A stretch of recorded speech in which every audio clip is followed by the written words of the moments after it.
আসসালামু আলাইকুম রহমতুল্লাহ।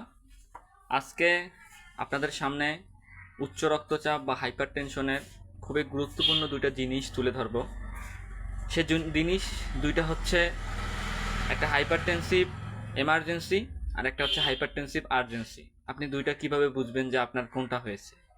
Hypertensive emergency মানে যখন আপনি আপনার ব্লাড প্রেশার রেকর্ড করবেন তখন সেই ব্লাড প্রেশারের মানটা সিস্টোলিক প্রেশার 180 মিলিমিটার মার্কারের উপরে এবং ডায়াস্টোলিক প্রেশার 120 মিলিমিটার মার্কারের উপরে থাকবে, এবং এর সাথে আপনার টার্গেট অর্গান ডিসফাংশন থাকবে, যেটা হচ্ছে আপনার হয়তোবা হাইপারটেনসিভ এনকেফালোপ্যাথি অথবা নিউরোলজিক্যাল ডিসঅর্ডার এবং হাইপারটেনসিভ নেফ্রোলজিক্যাল ডিসঅর্ডার কিডনিজনিত কারণ, এবং এর সাথে থাকতে পারে আপনার হার্টের বা হৃৎপিণ্ডের কিছু সমস্যা।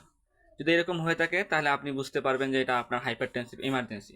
আর হাইপারটেনসিভ আর্জেন্সি মানে যখন আপনার ব্লাড প্রেশার মাপার পর যদি আপনার রিডিংটা সিভিয়ার ইলিভেশন মানে খুব বেশি বেড়ে যায়, যে 220 সিস্টোলিক প্রেশারটা 220 মিলিমিটার মার্কারের উপরে এবং ডায়াস্টোলিক প্রেশারটা 125 বা 125 মিলিমিটার মার্কারের উপরে, তখন আপনাকে বুঝতে হবে যে এটা আপনার হাইপারটেনসিভ আর্জেন্সি এবং এখানে কোনো আপনার টার্গেট অর্গান ডিসফাংশন থাকবে না, যেমন আপনার কোনো হাইপারটেনসিভ এনকেফালোপ্যাথি, আবার হচ্ছে আপনার কোনো নেফ্রোপ্যাথি, এগুলো কোনো কিছু থাকবে না।